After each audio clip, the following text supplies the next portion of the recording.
I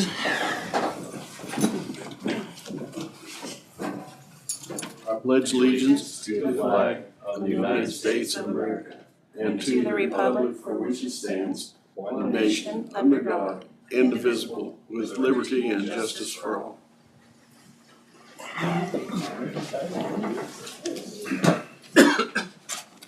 Marion County Commission meeting Monday, March 30th, 12:30 p.m.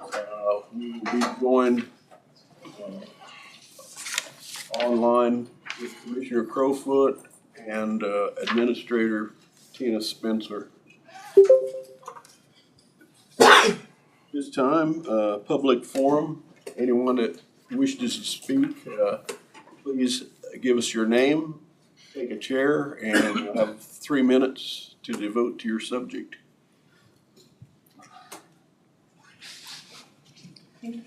I'll start. Yep, you can come here. Okay. Sit. Yep. Okay. My name is Stacy Jansen. Thank you for your time, commissioners. I just wanted to talk about the ballast or the potential ballast ban and wake surfing ban that is on the agenda today. I personally have been coming to the county lake for about 35 years, first with my family in Wichita and now with my own family as a resident of Marion County. And I'm asking you to vote against a total ban on ballast boats and wake surfing. The facts just don't support a total ban. The evidence isn't there. And maybe perhaps we could start discussing regulations instead of a total ban. Over the years, we've made countless memories here, and that's something that I would love to continue with my family, but I feel like a total ban would prohibit that for us. My kids and their friends love wake surfing. We've actually been doing it for several years without a ballast system because tiny people can ride a typical wake without any problems. And I'll tell you, long before the wakeboarding even came, we had to always, in the spring, fix our docks. It was something we did annually, and we were in the freezing cold water, and dads were yelling, and we were always fixing just the natural problems that happen after a spring of storms. The rising and lowering of the lake water does just regular damage that we always have had to deal with. I have not seen any uptick in dock maintenance, and now that I do own my own dock, I have a lot more investment in it, but we just do the same maintenance. And so I don't think that that is an issue that is really, there's no evidence that the wakes alone are causing this. The study that's commonly cited is by the University of Minnesota, and they have been saying that wake boats can create larger waves, which we know we can. But I think that impact, actually, the study shows that that impact depends on distance to the shoreline and depth of the water, and then obviously user operation. Wake energy drops significantly with distance, according to this study, but after 425 feet, wave energy matches that of regular boats, regular fishing boats, and so it is negated. Our lake can handle that. It also quotes and says, full ballast tanks had little impact at distances greater than 100 feet, which again, we have that and we can regulate that if we need to. A 2025 study by the same group also found that wake boats operating in surf mode in 20 feet of water minimize any environmental impact, specifically to the bottom of the shore or bottom of the lakes. And so a total ban just doesn't seem right. It seems like we can put regulations in place that will cover all the studies that have been cited about the concerns to shore and wave damage. So targeted regulation is what I'm asking for, if anything, but a total ban just doesn't seem to fit the evidence. Our 153 approximate acre lake, and we have about 2,000 to 3,000 feet across, and so we are well within some reasonable boundaries. So I thank you for your time, and I would just again say a total ban feels unnecessary, and that is based on my personal experience with having to fix docks every year anyway, and then the research from the University of Minnesota and from the study that's most commonly cited by some advocates of a ban. It just doesn't make sense. Thank you. Thanks, Stacey. Anyone else? Anyone online wish to make a comment? Quick. My name's Travis Tannehill. I was just going to use my time here I watched your guys' video from the September 8th meeting and just kind of, I know that wasn't open dialogue, but I'll just take the chance to comment on some of your guys' comments. So Commissioner Becker on the zebra mussels. Yeah, that's a real worry and a real concern. I worry about it with fishing vessels probably just as much as they worry about it with us. So the fishing vessels have live wells with have bilge pumps and everything else that can transfer these. My argument would be that fishermen move around from lake to lake way more than we do. So I know those guys go up to Milford, they go to Tuttle, they go to the Geary County Lake, they go to all sorts of lakes within a season. Our boat stays on the county lake every single Sunday. We might take one trip out of state, and even then we wait the 7 to 10 days or whatever the rule is to put our boat back on. Someone stated, the camera wasn't on the person, someone stated the wave size increases 5 to 6 times. That's just not true. Waves are 2 to 3 feet under ballast, and by the time they reach the shore at about 200 feet, they're less than 12 inches, which is very reasonable. Commissioner Beneke said, most of the dock issues are on the north half of the lake, not the south half. If it was the wake causing the damage, well, then it would make sense that the damage was on both sides of the lake equally. The reason the north side gets more damage is with strong south winds in the summer, which do damage those docks more than the south docks. We went out there this last weekend and our dock was damaged. We were missing a couple floats. Like Stacy said, we'll spend a half day on a Saturday and a few $100s getting our dock in shape. They're just normal maintenance for owning a dock. Commissioner Crowfoot, Isaac asked Isaac if he had talked to these boat owners. Isaac said a couple of them, and they understand. I would definitely disagree with that statement from Isaac. We had one conversation with him late last summer. He just voiced that there's been a couple complaints, no big deal, nothing serious. So I do not understand. He also stated that nobody likes them except the people that have them.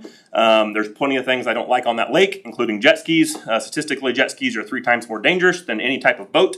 And we're not asking for a jet ski ban, even though those are much more dangerous. Commissioner Becker just stated it was too small a body of water. Stacy mentioned that our study. There's actually another peer review study that I have that I can send you guys, but basically says 200 feet is adequate distance according to the science. Commissioner Dirks just said go to the reservoir. I live on the west side of the reservoir. I can see the reservoir from my front door. I drive right past it to get to the county lake. The county lake is just a much better boating experience. We are spending 80% of our time just tied up, hanging out, eating food, and listening to music. And then the rest of the time we're skiing, tubing, surfing, and the overall time we surf is well under an hour per day, probably closer to 30 minutes. So, and then like we said, with the reservoir, I'm not putting my boat on a body of water that has zebra mussels for the worries that we talked about earlier. Commissioner Gearing, I'm definitely not in favor of totally banning them if someone would respectfully use it. And then he went on to talk about tubing and some of that thing. So if we can respectfully use it with ballast, why would we create a rule that changes that? I talked to Isaac over the weekend. He said there was one incident where an owner came back and his boat that was parked there was actually kind of up on the dock and there was some damage to either the boat or the trolling motor. And my argument with that is like none of us leave our boats overnight. I mean, there's no lifts. That would just not be a wise thing for someone to do with their boat. So if that boat was there for a night or a week or a month, and we cannot say that was from a wakeboard boat pushing that boat up there. It could have been from wind or plenty of other things. So let's see. And then, like Stacy said, I mean, we want accountability. I mean, we want Isaac to patrol that lake, maybe even a little bit better. If someone's driving their boat irresponsibly, please kick them off the water. We would, whether that's a wake boat, pontoon boat, jet ski, please kick them off. It's more safe for me and my kids and my family. We want self-accountability. If they do it again, kick them off for the summer. If they do it again, don't let them come back. So we have no problem with self-accountability, keeping this lake safe for everyone. And thank you guys for your time. Thanks, Brad. Anyone else? I'll go. Get that picture that I sent. Which one? I emailed it to you this morning. That one. So my name is Mitch Getterman. I'm a County Lake resident as well. I just echo what they said. I'm not going to say everything again, but I just pulled some pictures from last summer. This picture on the left is my oldest son who is wake surfing behind our boat. And the picture on the right is my youngest son who is wakeboarding behind our boat. As you can see, the waves on the left are really not much different than the waves on the right. So I just wanted to make sure you had a visual of what's really taking place on the water. The one on the left would have ballast on the boat, and the one on the right would not have ballast on the boat. So again, ballast or wake shaping devices, to me, they're there's no sense in a ban because I don't think it's causing the issues that are being talked about. So just wanted to show that.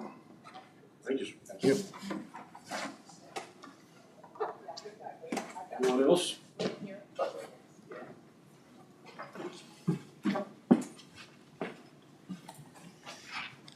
My name's Kevin Burkholder. I live in Marion. I grew up on that lake as well with my kids tubing and everything. I don't own a surf boat, but my kids do. And I was gonna speak to it from the dock standpoint. I own a dock that's on the west side of the lake towards the north end, which is where everybody turns around. So if you're gonna get wave damage or whatever to a dock, it would be from there. And I also spoke to Earl Fleming, which has the dock further north of mine. And in the 20+ years I've been out there, I've never had damage to my dock due to any type of a wake. Like everybody else has expressed, you have damage to a dock just from its exposed to the weather year-round, windstorms, rain, hail, whatever. So you have, normal wear and tear damage on that. But me, and like I said, I did speak with Merle. Neither one of us have ever seen any damage due to the wakes from a wakeboard boat. So again, thanks for your time. Appreciate your consideration. Hi. I'm gonna read one. My name is Debbie Kaufman, and I'm here to address the issues with the wakeboard boats. We have been boat owners for over 40 years and have had a dock on the county lake since 1988. We have also been very well aware of the rules and regulations on this lake and have followed them diligently. We followed them out of respect, but mostly for the safety of our families and others on the lake. Being the owner of a boat requires a lot of responsibility, and being a driver means keeping your passengers safe and also the people who you are pulling behind your boat. We are well aware of the importance of observing others on the lake and being respectful of them as well. We come to the lake on an average of only 8 to 10 times a year. We spend approximately only 4 hours on the lake in a day. Not all of that is spent on the lake. A lot of it is on the dock, swimming and having fun with our families. We like to ski, so the ballast is never used. We want the smallest wake as possible. We also wakeboard, and the ballast is used on occasion. We also like to tube, and the ballast is never used for that. When we do wake surf, we will fill the ballast, but I would say on an average, we only wake surf for maybe 30 to 45 minutes. And that is only around 7 hours of wake surfing a year. And we always try to stay as far away from docks as possible. On most Sundays, there are only an average of 3 wakeboard boats on the lake in comparison to 7 to 8 pontoons and other types of boats. We are not the majority of the boats on the lake. We are all families that come or live on the lake and want to enjoy lake life. I also understand that someone has voiced her concern about our boats transferring zebra mussels. To be perfectly honest, I was very upset by this comment, insinuating that because I own a wakeboard boat, I am not a responsible boat owner. I fully understand how zebra mussels are transferred from lake to lake, and that is why when or if we take our boat to any other lake, we let it sit out for about 7 to 10 days, 10 being the best, before we ever put on our lake again. Why would I ever want to jeopardize our lake and the lake I love that I've been coming to for 40 years? I would also like to just reiterate the fact that the people coming to this lake and who own wakeboard boats are all responsible boat owners. I feel like if this rule gets passed, then what's next? No jet skis, no tubing, or anything else somebody doesn't agree with. I truly believe that if you are out there and you're being a responsible boat owner, no matter what type of boat you own, then there shouldn't be a problem. Thank you. Thanks, Debbie. And I can also say I've owned like I said, we put a boat or a dock out there in 1988, and I've never had any damage to my dock except from wind and the elements. Thank you. Anyone else? Online? Anyone online? If not, we'll close public forum. Agenda approval. Any additions to the agenda? Or changes to the agenda?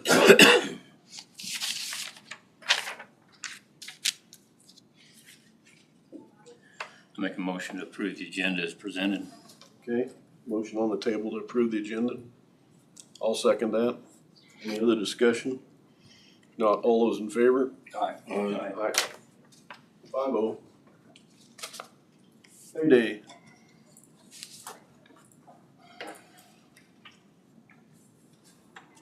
All right, we have the sales tax in the amount of $81,803.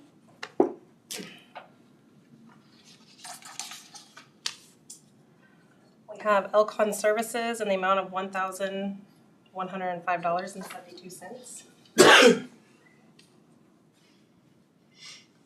I'd make a motion to approve the Alcon invoices in the amount of $1,105.72. Okay, motion to approve Elcons. Second that. Any other discussion? All those in favor? Aye. I abstain. 5-0. 4-0. One abstention. I don't know how Crowfoot voted. Aye. Did somebody get Dave's vote? Yeah, he does. Okay, we have invoices for Western Associates in the amount of $2,881.55. Make a motion to approve. Motion to approve Western Associates, amount of $22,881.55. Or a second? I'll second that. Any other discussion? Not all in favor? Opposed? I abstain. 4 and 1 abstention. Okay, we handed you on your table a new updated summary report. The total payday, which includes payroll, is $1,455,091.86. Any questions regarding warrants? I've got a question to county council. I have one that I need to abstain from, so how do we do that? Go ahead and move to separate it from the rest. So that either, if this motion for approval is made first, with the exception of that single, if it's a single one. Yeah, one single. Yeah. Page 22, Vintage Bank lease purchase payment. So you'll know what I'm abstaining from. Any other questions in regards to the warrants? Well, I'll hear a motion to pay. Make a motion to approve with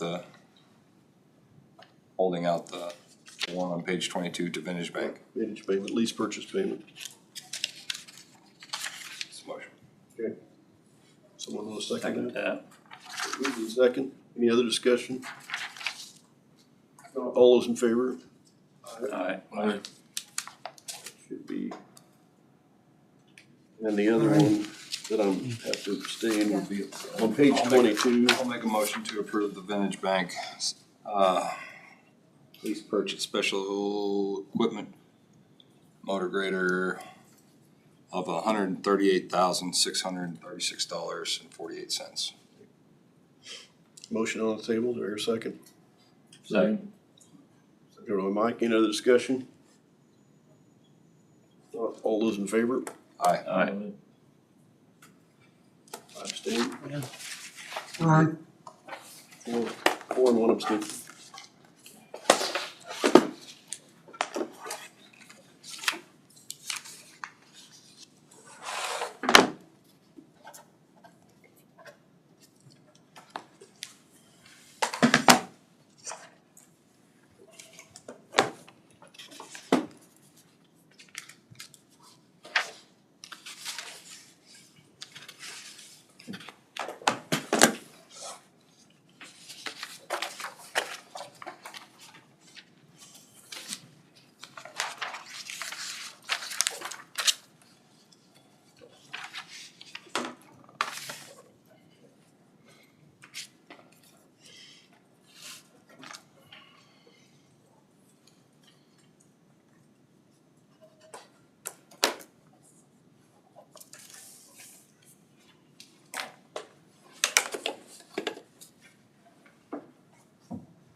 Okay, then we have the change order.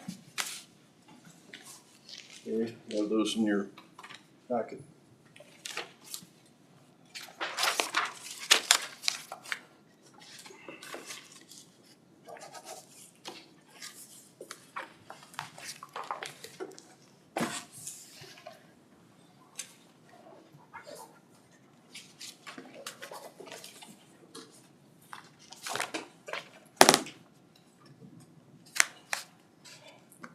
Make a motion to approve these. No.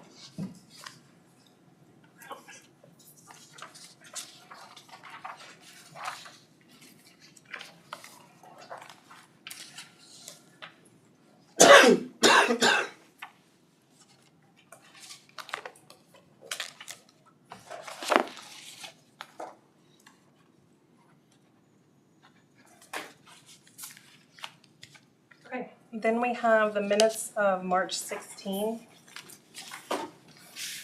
Everyone had a chance to review the minutes?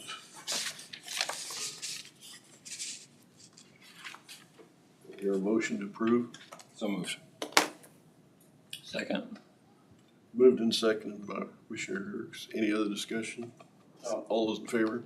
Aye. I abstained. I wasn't there. And then the minutes of March 23rd.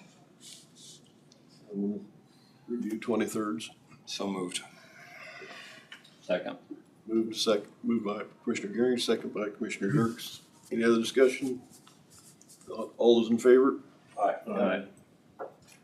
I abstained. It's here. Who's here for that?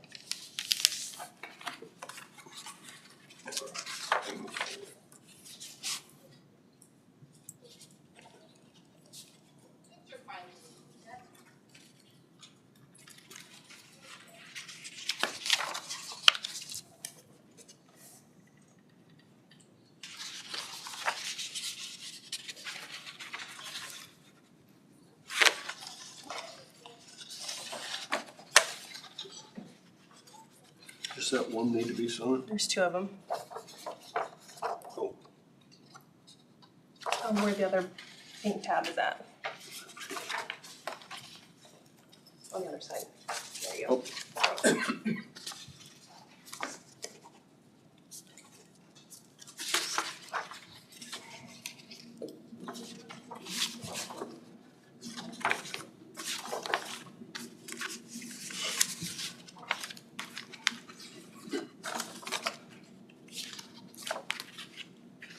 And that is all I have. okay. Any administrative business? Tina's online. I think you all have a copy of her Tina just said administrative report. Tina just said she wasn't able to get on. Okay.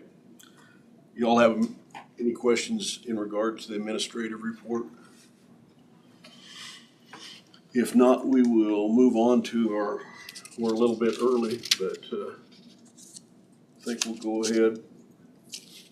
Unless anybody has any objections to go ahead with the 1 o'clock agenda item. Okay.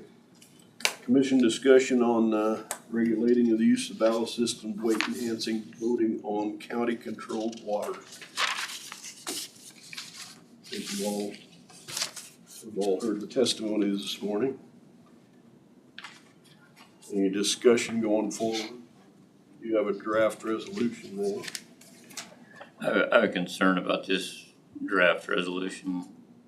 I know that it's been a while since September when we last talked about this, but we talked about banning the use of the ballast system. But in number 2, no person shall engage in wake surfing or operation of any motorboat in such a manner designed to allow a person to wake surf.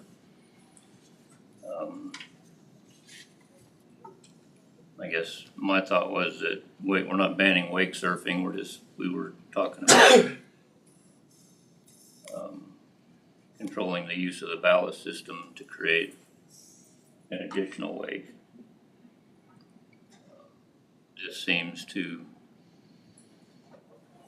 ban wake surfing altogether. Isaac, did you have any input on that one?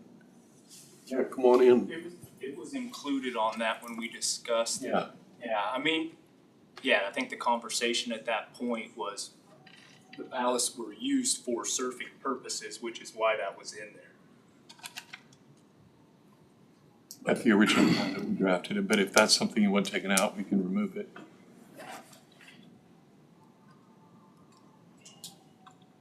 Says that, number one, no person shall operate any vessel on county-controlled waters using an onboard ballast system, external ballast bags, or other devices used to increase the wake height or magnitude.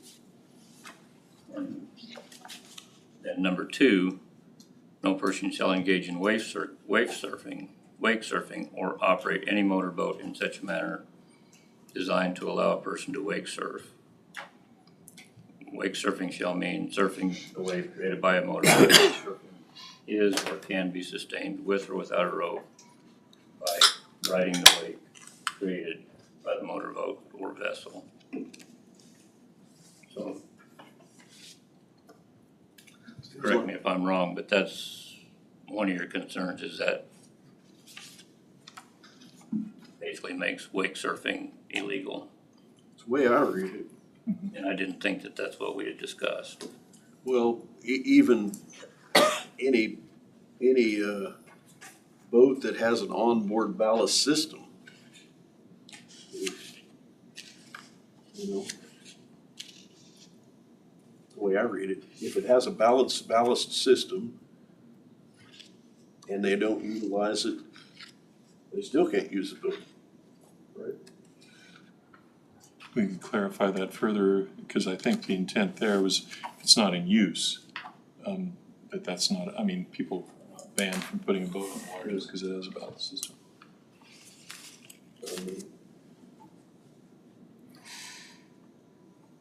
Don't people wake surf even on skis to a certain degree? After I mean, I've seen people ride skis all the way up onto the bank. I guess that would be considered wake surfing, wouldn't it? Or wake skiing? After the conversations I've had recently, I've found that I don't know near as much as I thought I knew about these things. And I don't think it's, When we first, I don't think it's right to just go saying no to something that we don't fully understand. well, when this was brought up in December, I didn't know what a ballast boat was. It sounded like some kind of military vehicle to me, but And learned a few other things, that the ballast is irrelevant with enough people on your boat. Yeah. So, I mean, I just think I'm not ready to move forward with this, because I need to be more educated. I mean, everything I've heard has been an education to me because, you know, from what I understand, the people that have these boats are pretty much staying out in the middle of the lake. And yet, And I'd also like to just say, we're not, a lot of us, there's not a ton of wake surfing going on. It's not like a all-day event. I mean, it's very, what do I want to say? Small percentage of Yes. We're doing other things. We're skiing, tubing. It's not something that you just want to do all afternoon. So I'm not an expert on boat, but, you know, I've been out there on the 4th of July and stuff. There's some, well, I don't know, there was some pontoon boats out there at the beach that looked like they were huge. Do they push as much water as a ballast boat? you can. I mean, some of them I thought, how'd they even get them launched? You know anything about that, Isaac?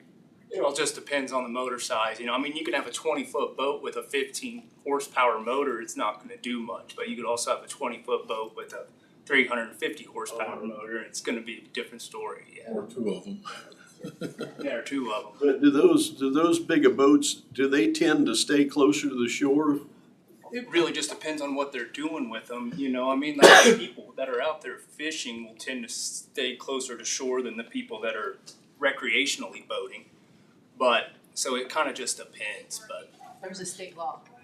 yeah. We have to stay away. so many feet. The lake policy that we have in place is anybody recreationally boating it's 100 foot. It's 100 foot from any shoreline or dock.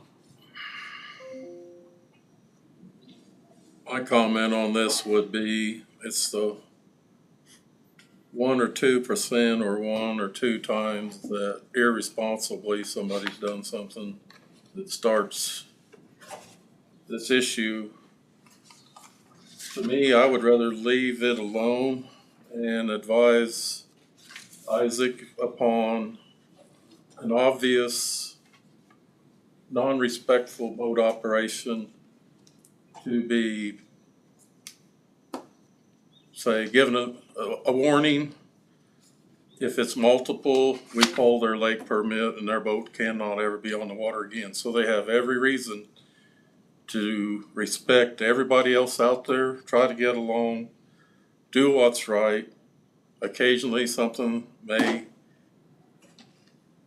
somebody driving, trying to avoid somebody, we want safety first.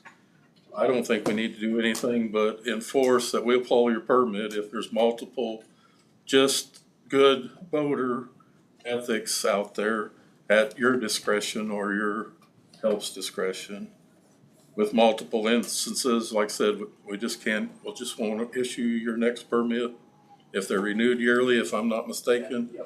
I think that will address most of this, back to just being responsible, whether it's dock owners, fishermen, the pontoons. It applies to everybody out there, not just this particular boat. I don't know if anybody else would agree with. You have authority to pull a permit, don't you? Okay. So, I mean, we do have that type of enforcement out there. Sometimes I wonder if we have enough, but that would be helpful. And then if it's not registered within the county, you can't use it for that purpose anyway, because they can't get the speed up. That's my thought and where I would like us to go. Put the responsibility of good boat ownership in them with your supervision, and for enforcement, it's pull their permit if it's multiple offenses. I don't know what you think. Isaac, you're the one that would have to do it. Be the bad guy once in a while, but I think it's for the betterment of everybody out there that we generalize the use and just encourage the best boat owner, respect of operations, and can be considerate for everybody else out there using the lake, even if it's at the same time. That's my spiel on it. I heard 2 different things today. I saw one said 425 feet, your wake is anticipated, the other one was 200 feet. You said our current regulation is 100 feet. How about if we just make that a blanket regulation of 300, split the difference on those 2 and say 300 feet from any shoreline dock? So I mean, to be 100% honest with you, my only concern there would be the size of the lake and the amount of boats. If you had 300 foot all the way around, what that would do to the traffic on the inside of the lake. Because like we even had the same conversation with this, and I've talked to a couple of these guys too. So like at Council Grove City Lake, they have a specific set of buoys out there for wake boats that they can't go within. And like for us to try to do something like that, personally, we don't have the room. Even 100 foot on like 4th of July weekend, there's people that go inside that 100 foot from time to time to get around another vessel that has a down skier or whatever the case is. So it does happen. But I mean, I don't know, we could try it. If we went around and went off 300 foot from the shoreline to see what it would look like, but that would be my concern there, is everybody trying to stay 300 foot inside on both sides, what the middle of that would look like. It's a football field out. Just be a runway strip. I don't know what would be good. Splitting the difference, and I don't, like you said, on a heavy congested, they're breaking the 100 foot rule. Yeah, just to get around other boats that are stopped or whatever the case is. I mean, it does happen. I ask a question. So when on those heavy weekends like that, I mean, are you guys really doing a lot of wake surfing? We're not out there. It's too dangerous. Every We week. would never put a kid in that. That's what I There's figured. too many other bad boats on I those figured you boats. got liable to run into somebody, at least with a We're not, my kids getting ran tow over. rope, Yeah. you're staying behind that boat. Yeah. Beside We're it. going slower, so they have to pass us, and so like, you surf way slower than people tube and ski from like a mile per hour standpoint, so we're the ones, we can't avoid them, they have to avoid us, so we would, those busy weekends, You don't I even would- surf usually. I would, and the water's bad, it's not even fun, so, no. And again, that goes back to just responsible boating, it's like, no, it's not a wise day to surf, so we don't surf. I just like to say, I think like, we're not weekend warriors. We are out there like on the weekends, but we've been doing it for years and years and years combined. And that's where the responsibility comes in, and I think that's where we all know those rules. We know you need to stay away from docks and yet like they said, sometimes you do have boats that have just put on and they're going the wrong direction. And we have to be the cops out there, you know, because maybe they're new there and they don't really know the rules. I know that's happened, or jet skiers. And so you have to be really very responsible with what's going on out there. And I think we are all on the same page as far as we want to take care of that lake. That's important to us. It's our family, Part of why we live here. right, A big part. exactly. I think what I'm taking is, from this, is that we can't regulate responsibility by putting a ban on some kind of a boat. And I tend to agree with what Mike brought up, and be my position to not take any action on it. I mean, we may have to look at some other type of enforcement action that have a little more teeth to it. We've talked about forever. Isaac, do you currently have a limit as far as vessels on the water? So that might be more of a discussion I mean, I know that. for a safety aspect. Yeah, we've talked about, that's kind of the thing with the boats is there's a million different possibilities. They've talked about a length limitation or a motor size limitation or whatever, but there's so many different aspects there. You can have a bass boat that has a 400 horsepower motor that just kind of skims across the top, or you can have a 30-foot pontoon boat with a 20 horsepower motor. So it's hard. Be the only person on the water that day. Yeah. So it's hard. Yeah, it's hard. I mean, I don't know if it's ever been done. I know in the lake regulations, there is a little clause in there that says if it's so busy, the lake superintendent has the ability to shut down the lake to any more vessels. I don't know if that's ever been done. I mean, there's definitely been times where you're kind of watching and it is a little nerve-wracking seeing how many people are out on the water. But we've never said, okay, we're shut off. I mean, I don't know what that magic number would be, but I don't know if it's ever been done. But it does have that in the regulations that we can if we feel like we need to. Well, I think in our discussions in the past, the highest violation of anything is the life jackets outside the swim area. Yeah, I have more issues with that than anything else, yeah. I think is with the size of the lake and when it is busy, our safety there is the most important thing we need to look at and enforce. Yeah. Whatever that takes. Especially if they're working off a boat or something, there'd be another reason to pull their boat permit if they're violating that on a constant basis. And I think, again, that's where we can enforce it, is just on the permitting, yearly permitting.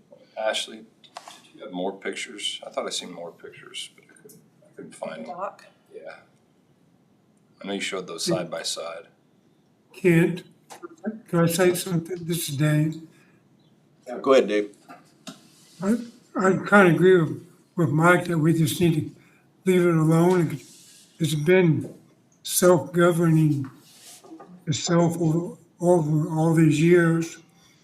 And people nowadays have a lot of money invested in boats and docks. So they're not going to tear up stuff just to be tearing it up. They're going to just respect it. I think it's been working pretty well. Isaac, overseeing if there's any violations. And if they say 100 foot away from shore, if you do 300 foot, you're only gonna have 100 foot in the middle of the lake for everybody being in it. Lake's not that wide. I think if we just table it or just watch it for this year and see what happens. That's it. Thanks, Dave. I think I'm just gonna ask for a consensus of the board. Where you stand, Mike? You wanna pursue any farther? Yes or Just on the no? enforcement side and use the pull in their permit if there's multiple violations, and Isaac can determine that, in my opinion. He's asking about the resolution. Where do you stand as far as the resolution on the ballast system? Yeah. You wanna pursue it any farther, yes or no? Not ever. Jonah? Yeah, like I said, I've been educated this weekend and more, and I don't think, until I get out on one and ride one and maybe know some more, Yeah. I don't think I should take a stance on this at all. Leave it alone, watch it for a year, and if safety issues occur, then we address it at that time. Dave, what's your thought? I'd like to table it and just keep it as is, because I think we have a pretty good system. And everybody is courteous to each other, and we're all one big family. Everybody seems to be getting along, even on 4th of July, which was a little crowded. Okay. Table. Go ahead, you done? Okay. This action's tabled then, at this point, till we have more experience. Just for clarification, in that instance, do you want to bring it back up in a year? Because tabling it normally, it presupposes you're putting it to a future date.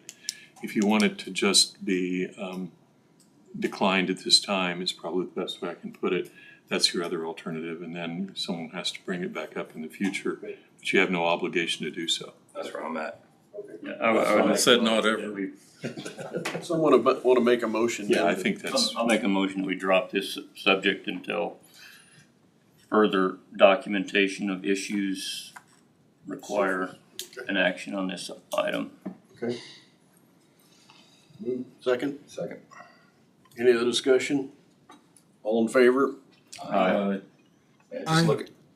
Just looking at those pictures, and that's just winter damage, cause there hasn't been anything on the water. And that's all coming from just the winter elements, so. Okay. I think the fingers are getting pointed at the wrong people. Thanks, everybody, for coming in. Yeah, thank you. Thank you guys, Thank you. appreciate it. Thank you for listening. Glad you guys came on the state civil and made your point well. Y'all are welcome to come out sometime. I told Kent that. We're all coming. You can, and I'll show 2 you. hours? You sure have barbecue. Okay, you gotta promise to tube or whatever. I'm too old to do that anymore. See a bunch of whales out there. Okay. Ronald? Ronald Wilkins, City Council. That's right. And then may I pass out? Sure. Show you here, this is my presentation. Thank you. I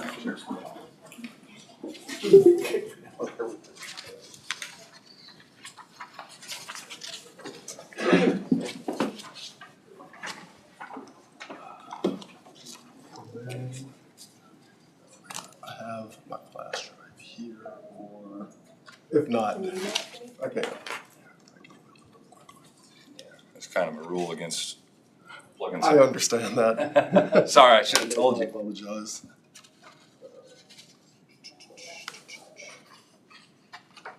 I don't think Hillsborough would try to hack us, so. Yeah, never know. We try to stay simple anyway.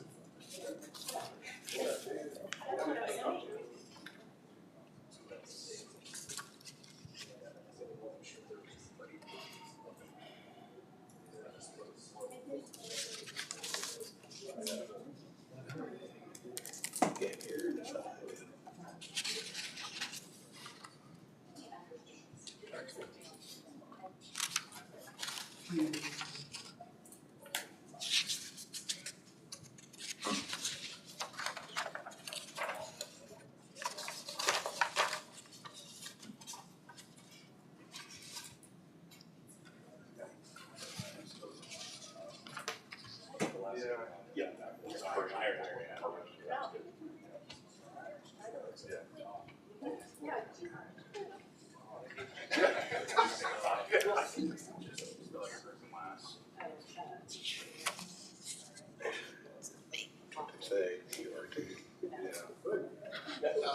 spelled it correctly. I apologize. You're fine.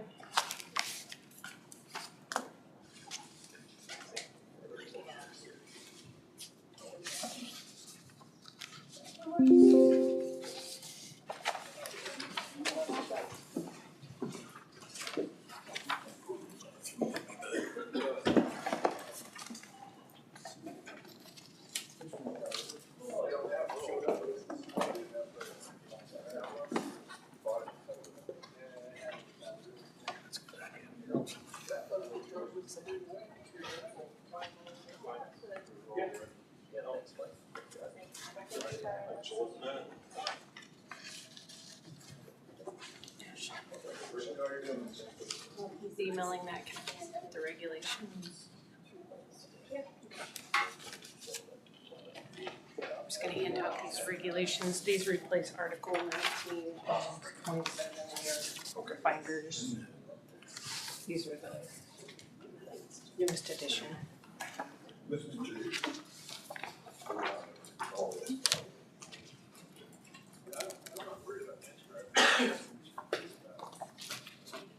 I'll put a copy in there. Oh, I can give her all of this.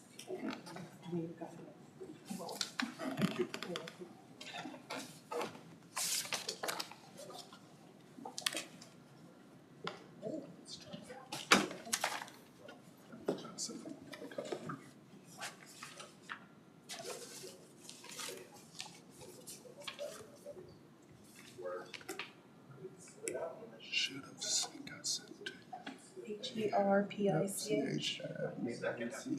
Just .net. So, You ready, Corona? Whenever you're ready. So- If you need a little more time, we can move ahead with, giving our county councilor time to maybe if he doesn't have an executive session to give us some updates. The executive session. Still got anything like that? You wanna go ahead with that? Go ahead. Is that okay with commission? You okay with it? Yeah. Yeah. Because I don't have it yet. Okay, very good. Go ahead. He's not here anyway. We'll wait for him, so.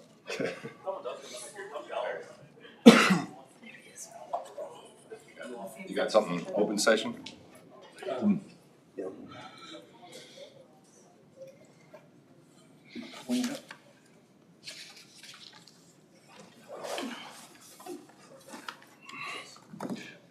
I don't want to do the executive session. Have any luck, Ronald? Look like Can you email me? You got mine? Actually, there is one we can do. Sorry, I was just looking back through the whole list. If you'll recall at the last meeting, there was originally a motion to approve the BG Consultants agreement for services. I made mention that in 5.9.1, I didn't like necessarily that it limited pretty significantly their liability. And I don't fault them. That's a standard provision that most consultants put in place in my experience. My problem with it has been, there have been several instances where we end up in a court case. Even though we have a favorable result, it's an unfavorable ending because the amount that they're limited to does not cover the damage that the particular governmental entity experiences. So with that in mind, the board instructed and gave me the authority to negotiate with them, which we did. They're very helpful to the extent that they can be. What we ran headlong into is they carry the various insurances that they're required to have under this agreement, which I want them to have. Their professional liability carrier would have real heartburn with an unlimited form of liability the way I worded and proposed it to them. So we met in the middle. changed it from, I mean, their contract is $40,000, at least is the initial portion. But I didn't really want to take a chance on somehow having something that they would be liable for that went well above that. They did offer to increase that significantly. Ultimately, what we decided on that would work for their carrier as well is we settled on $1 million of indemnification potential. Because that's the coverage that they have with their carrier anyway. So anything that's provable that we would have, should there be a problem, and I don't anticipate that with them. But if there were, you got up to $1 million, and we're not inherently limited to what would have been the amount to $80,000 that was double their contract rate. That's the only change that was made. And it's about, I actually have it in something to distribute later on anyway, but it's about 7 words. And what we did was just change it from the previous double their contract amount to the 1 million. Other than that, it's exactly the same agreement.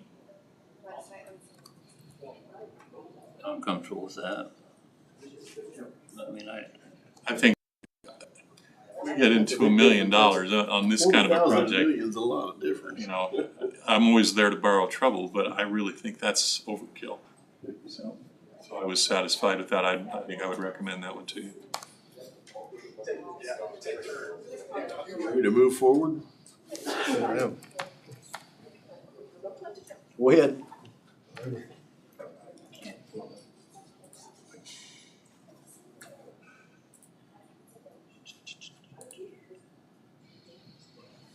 Perfect. Thank you, everyone, for your time and allowing me to come here to speak with you today. My name is Ronald Wilkins, and I'm Council President of the City of Hillsborough. It's a pleasure to be here, and Mayor Liu sends his regards and my support as well for this matter. Some of you may be aware of the property on 1803 Indigo Street that was meant to be used as rental dwelling. It's roughly half a mile outside of the city limits of Hillsborough. And I'm just trying to make a presentation here, not only to share information, but to get guidance from the county as well for how best to proceed. So I just have a couple topics that I'm just going to discuss. First one's just going to be the background of the situation. That's just going to get the foundation of my arguments that I'm presenting. And then how that moves into whether the property is a conditional use permit that it was awarded. I believe I have points to show that they are not compliant with the conditional use permit that they were given, and addressing why this is a necessity. I believe that this is in the best interest of not only the county but the city to have this matter resolved. And then I also have a couple options for how we could potentially do that. So just for some background, Quentin Height, back in 2022, submitted paperwork for a conditional use permit on behalf of the Realist Estate LLC, and the hearing was held on January 5th, 2023. There was a lot of skepticism in that hearing in regards of their actual plan for what they were going to use the property for, how they would address the potential flooding. They were a bit inconsistent on what it would be used for, whether it's dwelling or manufacturing. Our city administrator, Matt Stiles, also went and presented a letter in that meeting as well to show the city's opinion on it. The city gave a recommendation to deny the conditional use permit. However, during the arguments and the discussions, the Planning Commission and Board of Zoning gave them that conditional use permit and table for the approval of the resolution. On January 23rd, 2023, you guys in your meeting did vote to approve that resolution, giving them that conditional use permit. And in the 3 years since that's been, no marked improvements or any type of developmental changes were made to the property. And I believe this property is actually being mismanaged in a way, and it's created a blight, especially, again, as it's entering Hillsborough. So again, I'm just hoping to seek a resolution to best deal with that. On my next slide, I have the Realist Estates timeline for how they were going to tackle that property and actually get their buildings up. They had a phase one, which was just going to be preparing the land. To adjust the flooding, they were going to use a combination of dirt and concrete to help build up the container homes that they were going to put down there. And they gave an 8 to 12 month period for the phase one completion before they would actually start the manufacturing of the shipping containers into dwellings for them to actually put it on the property. And then that would lead them into phase two, which is actually making the residential units. The zoning board gave the approval for three container units with one extra container for secondary use. And they were going to, at that point, in their phase two, I couldn't find any record of their timeline from phase two to the completion of actually renting it out to the public. Fast forwarding is, are they compliant with the conditional use permit? I do not believe that they are. Like I said, they have not made any developmental changes to it, any remarkable ones anyway. And that picture in the top right is from August of 2024. They were initially approved in January of 23, so that's roughly a year and 8 months, and all they managed to do was get a singular shipping container out on the property. And the pictures at the bottom are actually ones that I took a couple days ago because I wanted to make sure I had current pictures. We can see the original container that's still there, pile of tires, there's multiple vehicles out there. They also have their boat and a lot of piles of, I don't necessarily want to call it trash, but it's just extra assortment of different items. You know, there's buckets, I mean, there's some planks, there's a for rent sign that's out there. And that vehicle that actually has the hood up, it's been in that state with its hood up, immobile, for at least over a year. And I remember last year I was actually driving into town. It was on the 4th of July, and I don't know if it was the owners of the property or someone that they allowed to be there for. They were actually barbecuing on the land. So they're aware that they have the property. They're just not using it for its intended purpose. So that leads into why should it be addressed? I just have 3 main points for why I believe it needs to be addressed. The first one is enforcing the standards of Marion County. I am aware of being being on a municipal board.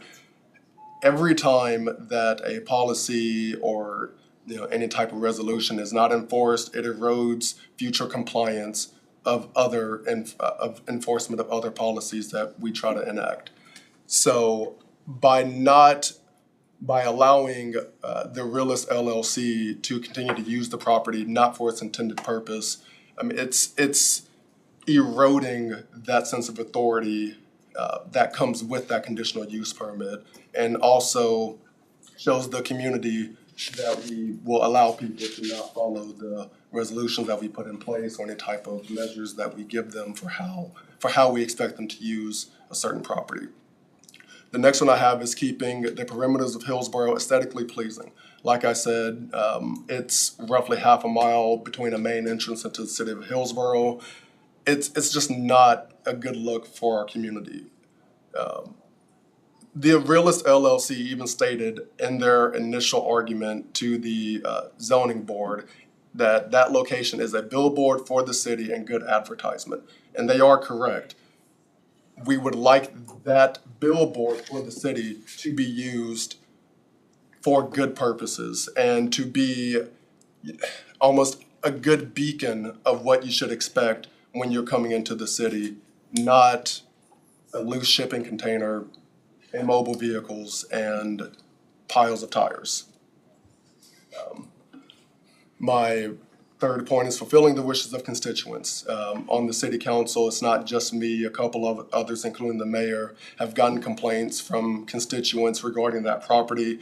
Like I said, it is just leading into town. It's right next to some other housing developments, Willow Glen and Carriage Hills.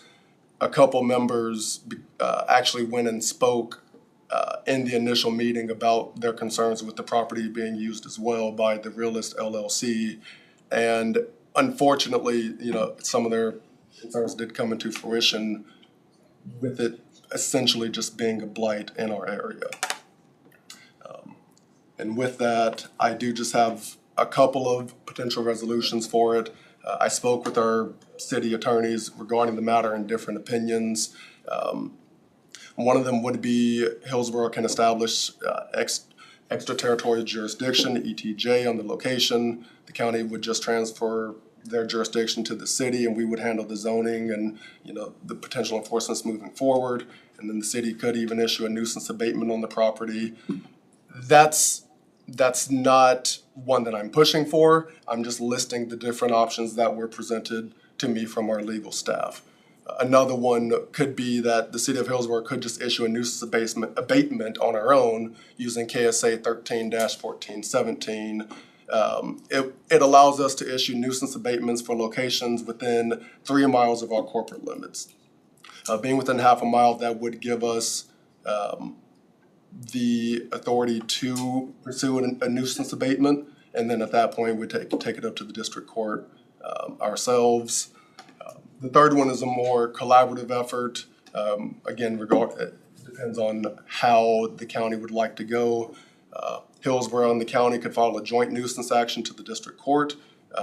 City and the county would just combine our resources and issue the action together. The county in that instance would just maintain their jurisdiction and the zoning, and the city would still just issue the nuisance abatement under KSA 13-1417. I would just like to state that, thank you for your time and any type of consideration in the matter.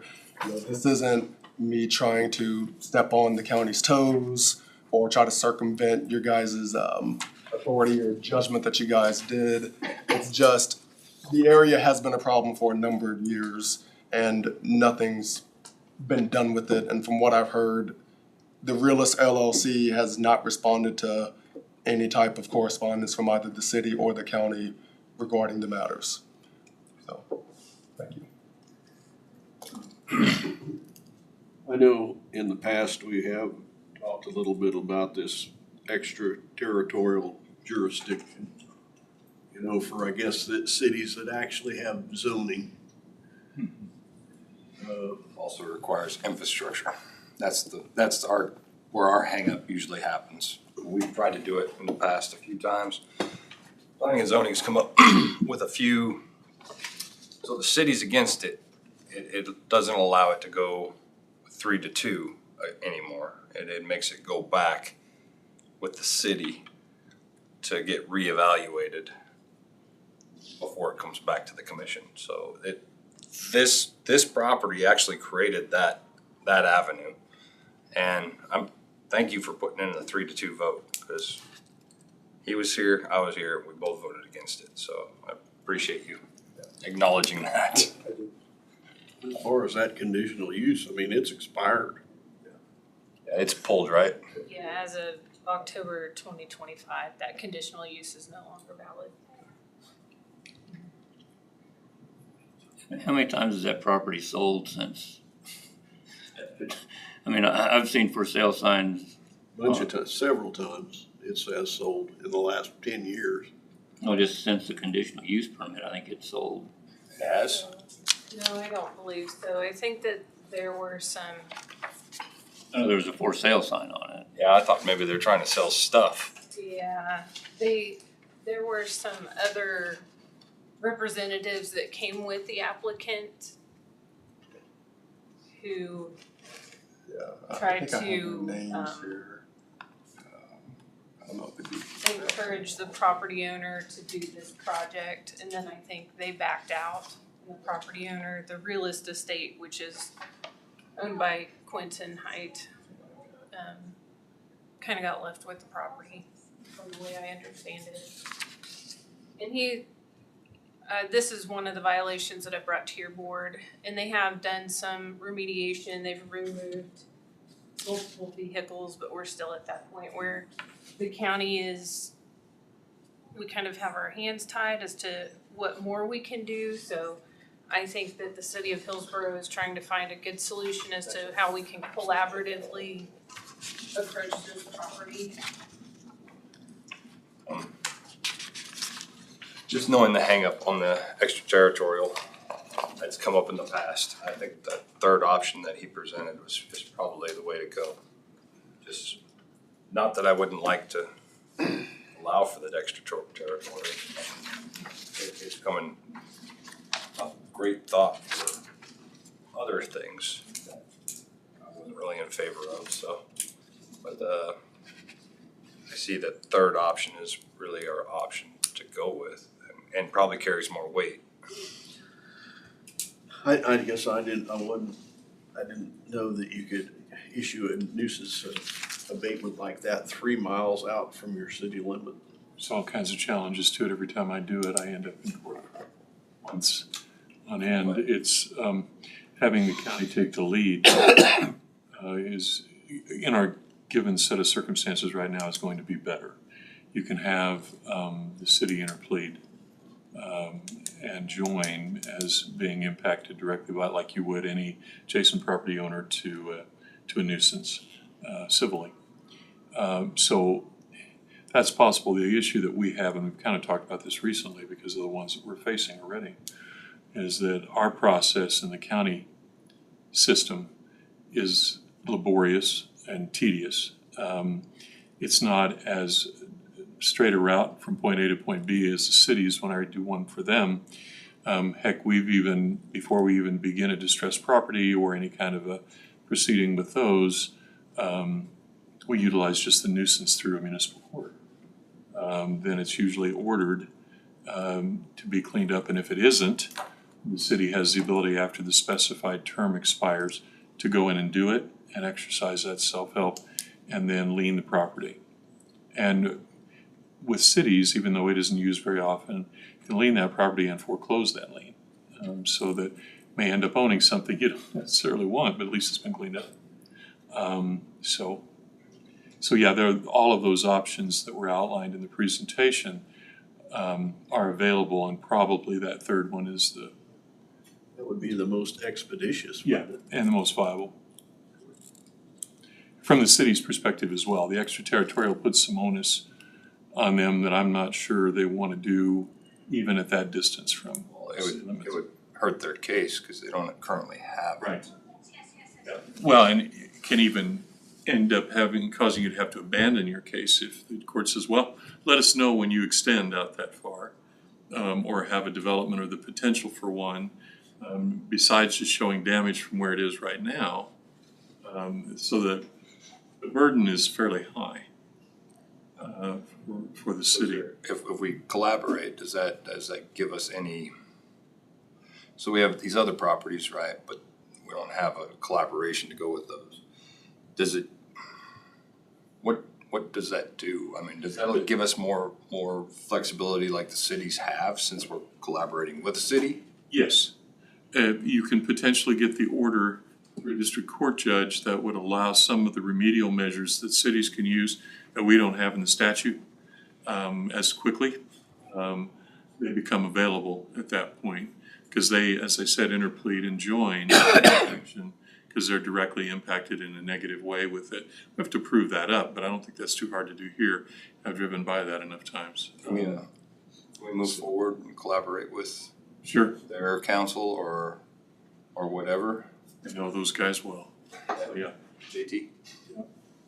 So that falls more under the area of interest as opposed to extraterritorial jurisdiction.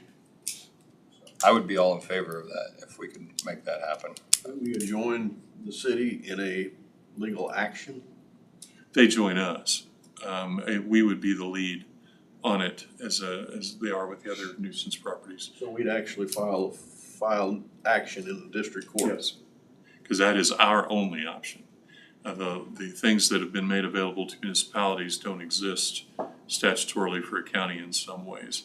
we don't have what's considered to be a distressed property proceeding, which is one of the first go-tos that we use in a city setting to deal with these, because it's a very relatively streamlined system compared to what we have to do in terms of the filing and the service and the burden of proof and how long it can take and all of that. I'll make a motion that we instruct legal to work with Hillsborough Legal and move this ball forward. I didn't know we had this in our arsenal. Got a motion on the table to join City of Hillsborough on legal action on this distressed property With the county leading. with county lead. I'll second that.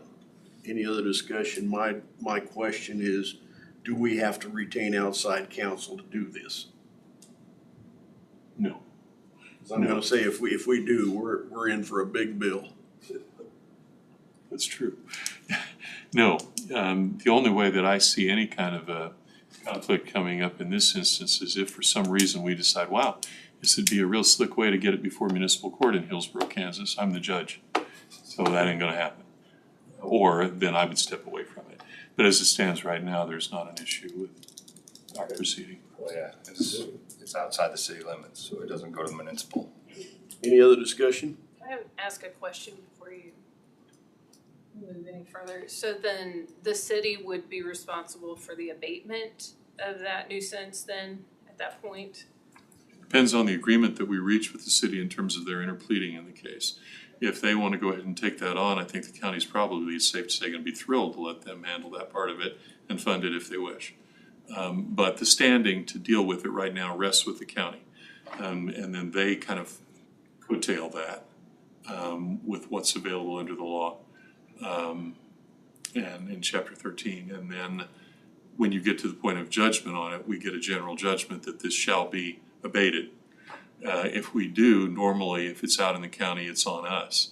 In this kind of an instance, if we have joined and the municipality is walking in lockstep with us, the ability for them to either share or assume that cost is available. And that's between our side of the case, not the individual who's maintaining the nuisance, allegedly maintaining the nuisance.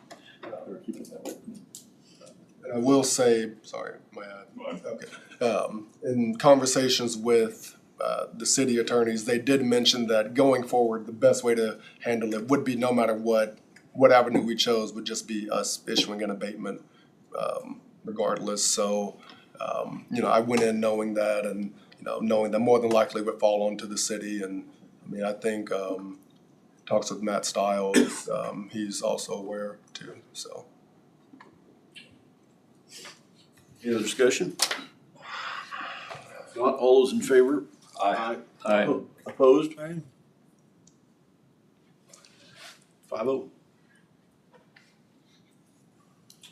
Thank you. Thank you. Thanks, Ron. Appreciate it. Okay.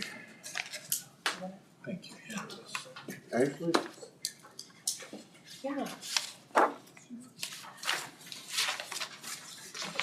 Okay, so I have heard back from the Secretary of State and we were awarded our security grant, which is, they pay up to 90%.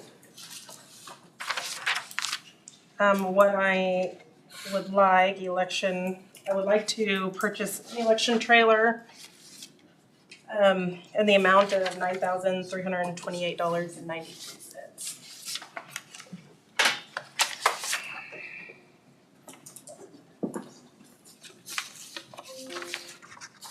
What does that 26 trailer give you? The 25 doesn't? It's the exact same one, it's just they have to make it, so it's gonna be 2026. A year, is that what you're asking? Well, I was just wondering, I mean, if they were identical, wouldn't you take the low bid? The 25 trailer Same. is not available. Yeah. anymore. Oh, it's It's not not available anymore. It's- Oh, okay. She's just telling you when we first talked about it, the Okay. cost increase is $300. I see, proposed in January, gotcha, Yep. gotcha, okay.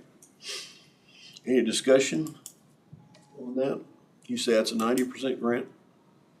Yes, It's not two, isn't it? It's an up to, It's 90%. or is it committed? Okay. I'd like a distinct answer on what we're doing with the old one. It is a possibility to sell it or see if any other department may need it.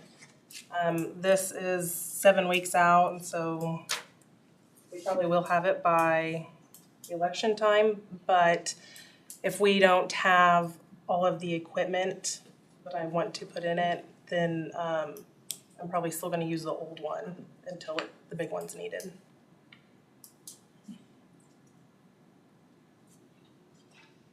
So county cost will be about $933 for a trailer. I'll make a motion to approve.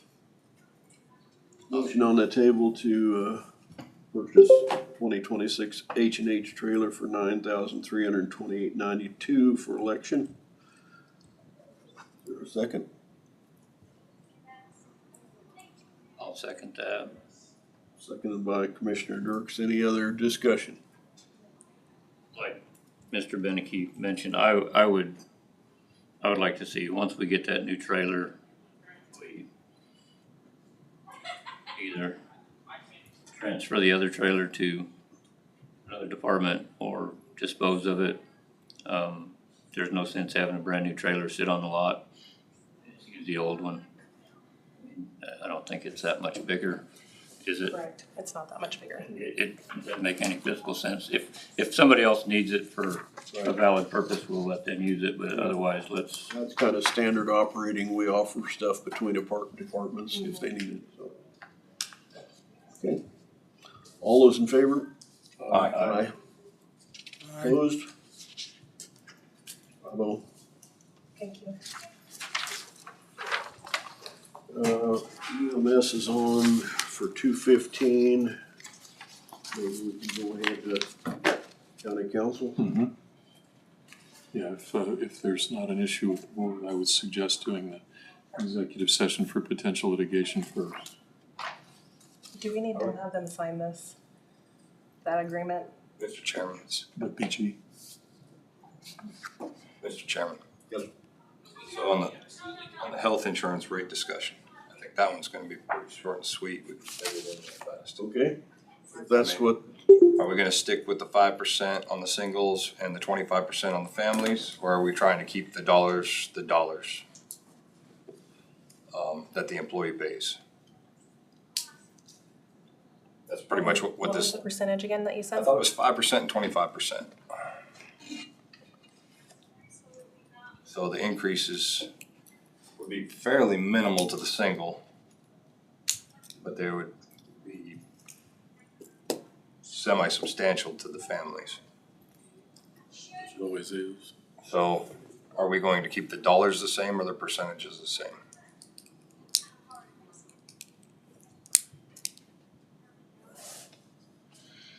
I thought it would be easy. It's one or the other, so. I'd say keep the contributions the same. The dollars. Dollars. I'm in favor of keeping the dollars the same for this year. Next year to change it if we need to, at that point. You wanna make that in the form of a motion? Text temperature first, before I get shot down. Yeah, I'll make a motion that we keep the dollars that the employees pay. Current with 2025 in the 2026, 2027 insurance cycle. Okay, it's been moved to keep the dollar amount the same. I'll second that. Any other discussion? Keeping a deductible the same. Oh yeah, that was already That decided. was determined last week. Just making sure that, that's what I was assuming, just checking to make sure. Any other discussion? If not, all those in favor? Aye. Opposed? Aye. 4-1.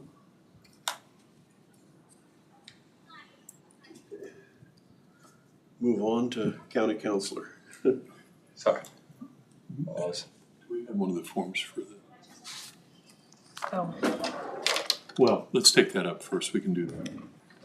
With regard to the BG Consultants Agreement, I don't know if there's any other questions besides what I've written related to you. Even as you had previously reviewed it, is identical, other than increasing that to 1 million over the approximately 80,000 that we were limited to before. A motion to authorize the chair to sign? Second. Okay, moving to second. Any other discussion? Not, all in favor? Aye. Aye. Aye. No.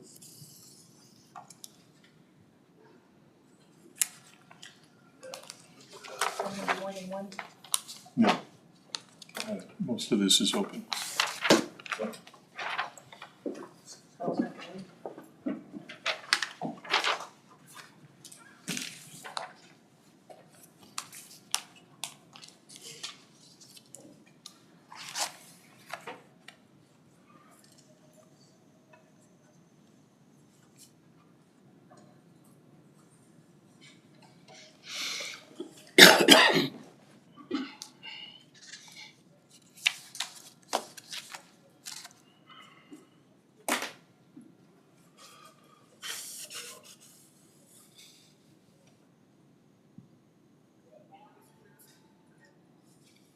Tina could not get on right.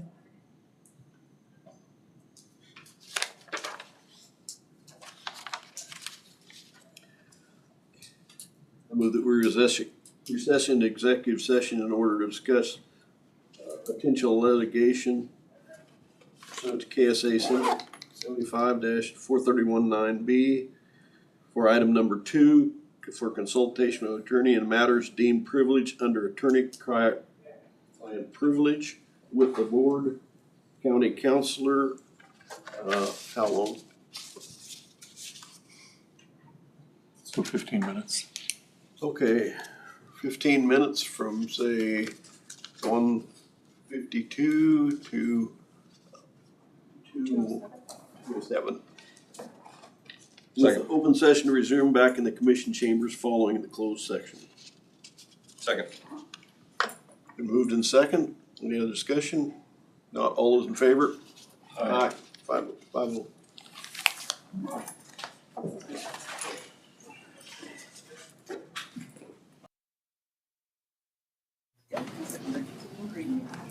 Okay. I'll tell Josh. Have an executive session, no decisions made. We'll be going back in. I move that we recess into executive session in order to discuss potential litigation under item number pursuant to KSA 75-43119B, item number 2, for consultation with our attorney in matters deemed privileged under attorney-client privilege with the board and county counselors for 10 minutes until 2:20, with open session to resume back in the commission chambers following the closed section. 10 minutes, starting now. Second. Okay, moved in second. Any other discussion? Not, all in favor? Aye. I need to do. Yes. You guys ready for me? You ready for it? I don't know. I hope so. No executive session, no action taken. Anything else, Brad? Just a couple of quick things. I wanted to wait till Rick was here anyway. On EMS billing service contracts, I have reviewed, obviously in one case, we got kind of their overall, here's what we do. The other was the contract with smaller company. With the leases, yes. Yeah, and that's the one that I reviewed at some length. The only two things that I have are minor revisions. They've noted just very generically that any additional services, should they be needed, and sometimes with these they are, they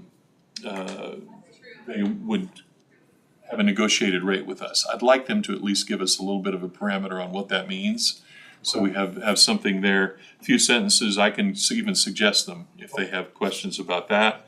And then the other thing I always want in these, because they do provide us with an indemnification provision, I want them to provide us with confirmation of their insurance coverages and the limits. And would you be able to email that to me? Yes, Okay. I will. Thank you.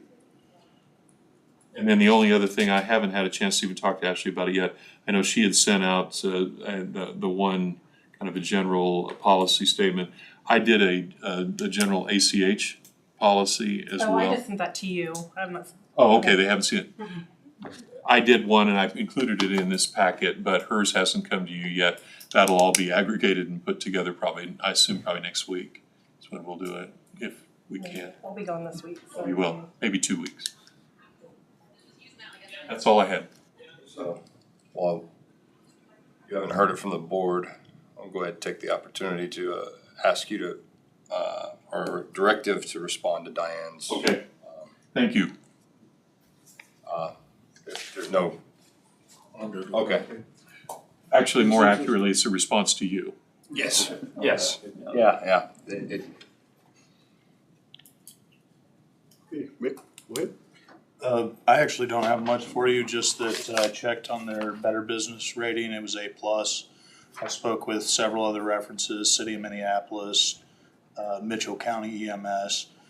They represent 28 or 30 other EMS agencies. The ones I spoke with all had glowing reviews for them, so I don't really have anything else for you guys though. Is there any? We discussed on the phone last week, Nikki, I'd like to see that clerical position within EMS. Are you still planning on filling that position? Well, we've actually, we had made an offer last week to someone and they accepted this morning. And part of that was that eventually the EMS billing will return to in-house, but we need to get her trained.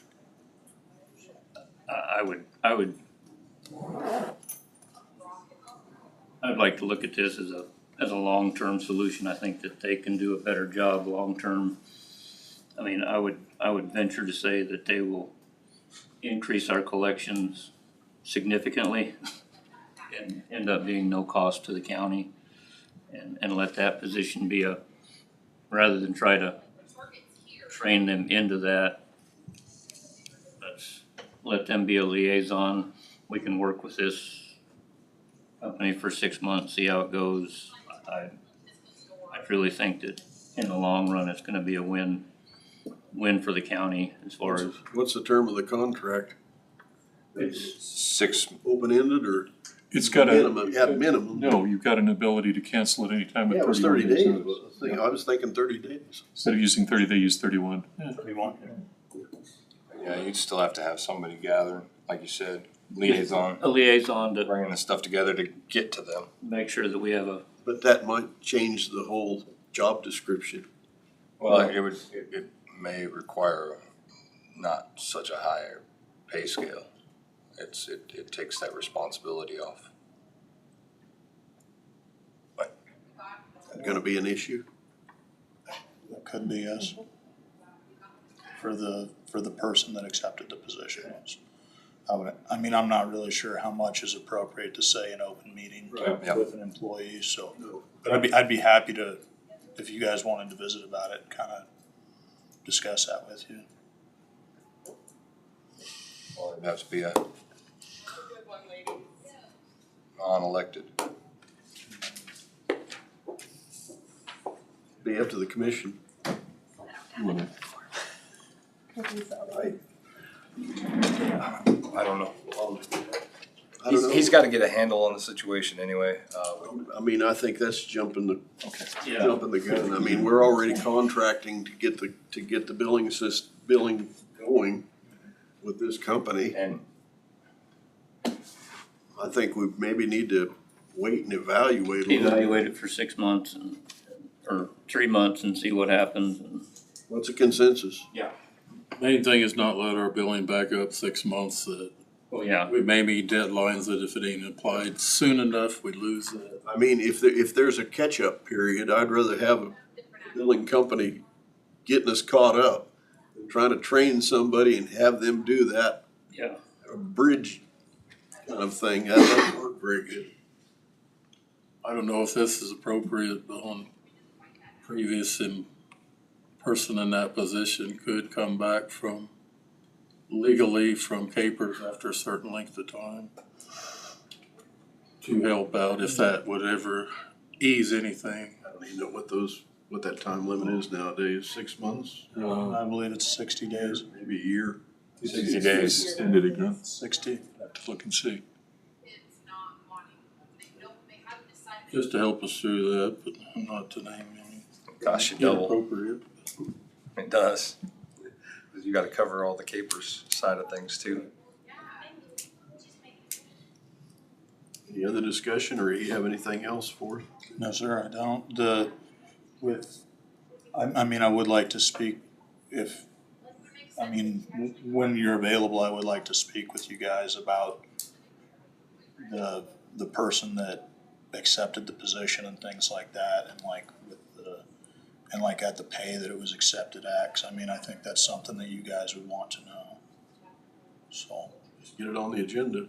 Were you prepared for it right now? Absolutely, if you'd like to visit. It shouldn't take me more than a few minutes to. Short executive, non-elected. 5 minutes work? That'd be fine, yeah.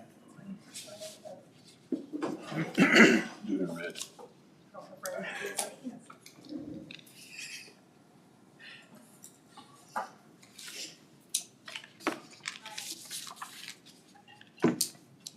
There's a certain urgency with getting this to move forward, I believe.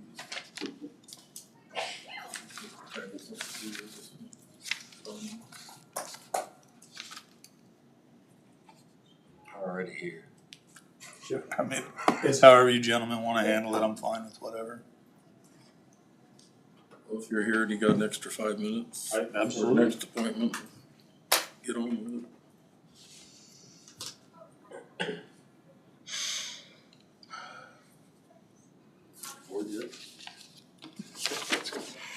Let's read the red ones.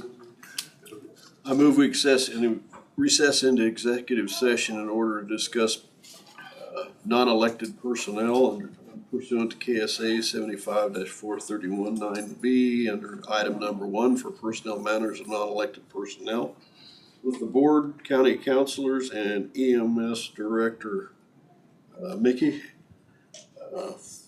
for 5 minutes from, let's start it at 2:30 until 2:35, or we can call it 6 minutes, with open session to resume back commission chambers following closed session. Second. Moved and seconded by Commissioner Garing. Any other discussion? Not all in favor? Aye. Aye. Opposed? 5-0.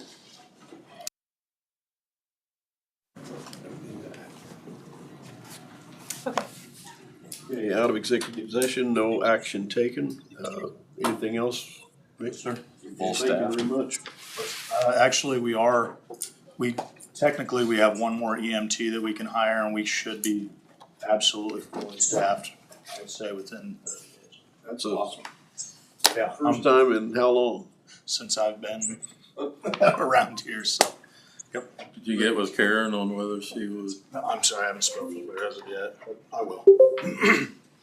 And then as far as the contract and stuff goes, it's my understanding that, he'll email it to me and then I'll get it to them. Is that the, okay, thank you, gentlemen. Okay, ready for commission comments? If there is any.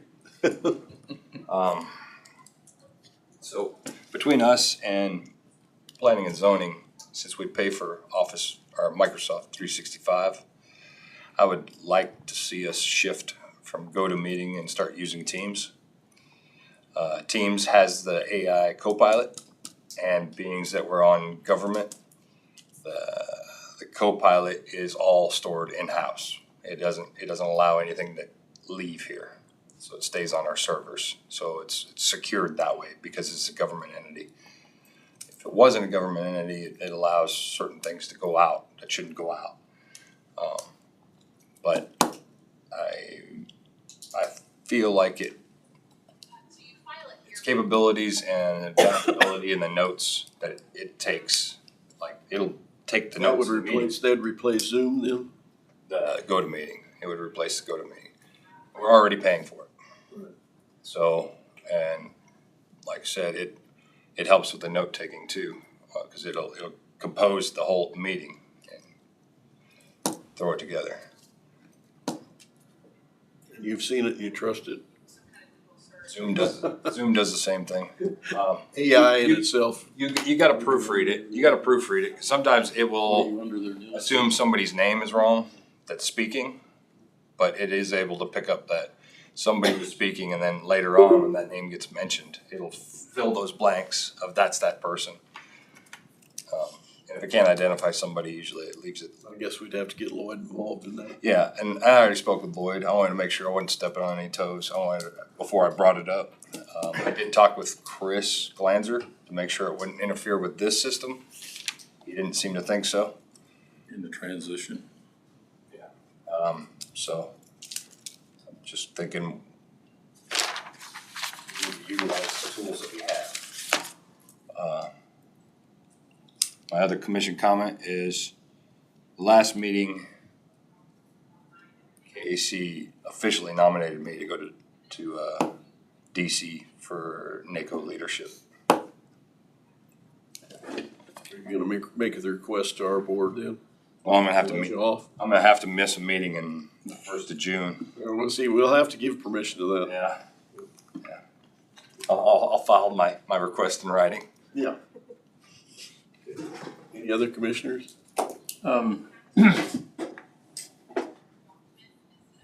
I've been getting several calls regarding the county's burn policies and how things work, and I know back when they did this, the fire chiefs were gonna put together a informational page to disseminate to the public on how things work, and I don't know, Brad, I mentioned that to you, I don't know if you got anywhere with that. Yeah, I finished that general summary.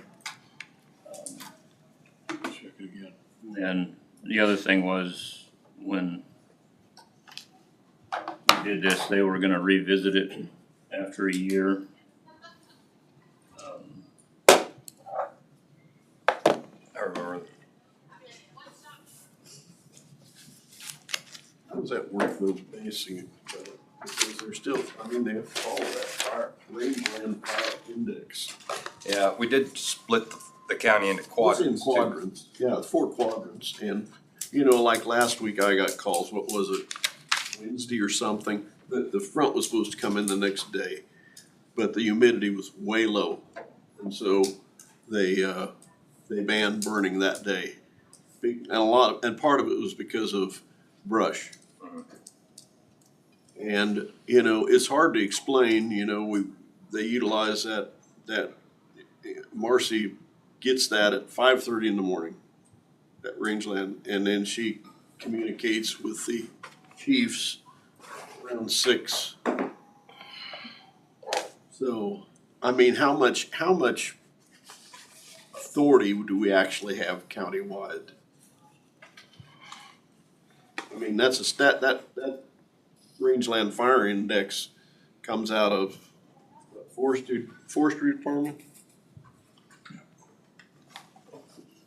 And it seems like that's all of that pretty close. Yeah, there was one last week, week before. 2 weeks ago. Yeah. It was a request on a Wednesday. It got denied, and it wasn't supposed to be windy till Sunday. So that one was a hard one to. Was that Rush? Yeah. Oh, yeah. But that's 4 days. It was 4 days. They've been, I don't understand quite the brush deal. And the brush thing was only supposed to be a 3-day. So as long as you didn't burn within 3 days of the windy day, the high fire danger, then, but somehow it got denied 4 days out. Well, then that may be a communication issue with dispatch. I don't know what happened, but they weren't very happy with it. I know. Especially when the April ban wasn't in play. The wind wasn't in play for 4 days. They're trying to follow the rules, and then all of a sudden the goalpost moved. That just, to me, it sounds more like a communication problem. And I guess, and that was my point, is, you know, the fire chiefs were gonna put stuff out to the public. They were gonna revisit it in a year, and I think we need to follow up with that. We need to advise the fire chiefs whether they whether they do another public meeting and try to disseminate this information to the public, to let the public know what actually the rules are they're playing by. Because there's some, Everybody needs to be on the same. there's some confusion out there. You know, cause I still get calls from people saying, why'd the commission ban this? Yeah. Well, we have, they're following state guidelines, basically. Well, there's a lot of responsible people burning out there, and it just takes the one or two incidents to cause all this grief. And try to be more regulatory. And I would say at this point, we've been pretty fortunate because we've got dry conditions now and you could get a bad one. 2 weeks ago, when the ground underneath was still to where you could go get out there with a fire truck and be stuck instantly, it has firmed up considerably ground-wise, which has made it very much safer for any burning happening right as we speak today. Because of that ground condition, I mean, it's just odds of getting stuck. They've got to drive off where they're standing water, basically, to have that issue, which 2 weeks ago, anybody that tried to haul some hay off a hay meadow found out they might get loaded, but they had to be pulled to the road. Usually that puts the fire out. Get that heat up on top and it pulls all the moisture right up and put your fire out. Any other comments? On the SCED board, SCED has an new interim director, a prior employee. They moved locations and she's wanting to get out into the counties and would really like to, for counties or cities, to like put together a little forum. You know, like SCED would be there, maybe some county officials, eco-diesel people, city officials, and so might try to see if we can't get something set up later on this summer. We could have it out here on at the highway building, industrial building. That'd be plenty of room. And, you know, try to get people from Hillsborough, Marion, Peabody. You know, if some of the smaller towns want to come, fine, but you know, just so they can go over all the programs and all the possibilities and all the grant stuff they've got, which we're not taking very good advantage of in Marion County. Peabody's in the middle one right now, but they've got a lot of stuff they can help communities with. Still, I just think a lot of people just don't know it. what was on the SCED board you brought up? That had to be a commissioner, or does it have to be? No, I'm the only commissioner left on the whole board. There is no longer. Marion City meeting a couple of weeks I brought up, No longer whether they would consider getting on it. I got it right there. I would highly recommend, you know, there's a lot of city managers, there's some city administrators, bankers. No, I'm retired bankers. You know, people that work in those programs that, you know, and my big issue is the cities that have all of those people are getting all the money. Hutch, McPherson, El Dorado, that's all I hear, you know? I asked the city of Marion to consider that Yeah. request to maybe send somebody. You know, and I know Hillsborough's used them in the past, Marion's used them in the past, Peabody's using them right now. But SCED. South Central Kansas Economic Development, their office is in Wichita, and we're a member of that. So, and they have grant writers. There's just a lot of things they can do to help you. So, you know, Somebody initiate something positive. I've been an at-large member on that since 2017. And we have a Marion County representative. So really, I'd like for Marion County to keep that at-large because some counties just have one. Marion County's really got two. And if they reformed that board, Marion County wouldn't get two. So that at-large is pretty important, but I would like to see somebody take that over that is involved in economic activity or management of some kind. You know, of course, I know Matt's leaving, you know, there'll be a new one in Hillsborough at some point in time, and I don't know if Marion's is full-time or interim or what. I just threw that bug in there a couple weeks ago. Anyway, just to kind of keep that, because for one thing, that their weatherization program has weatherized, I don't know the exact number of homes in Marion County, but it would be over 100. And that is a really good program. I mean, they do siding, windows, insulation, anything that pertains to weatherizing, and from the work I've seen, it's all first rate, because they actually have a independent inspector that they hire, that when they do one, he goes in there and says, oh, wait a minute. So the weatherization program has probably been the biggest asset for Marion County. And you can qualify for those pretty easily. Income levels pretty high. Anyway, my 2 cents. Any other comments? I checked on our belly dump trailer. It should be built by the end of this week. Now how long it takes to get it seriously, start using it, still up in the air. We're getting closer. I'll make a motion that we adjourn. Second. All those in favor? Aye. Aye.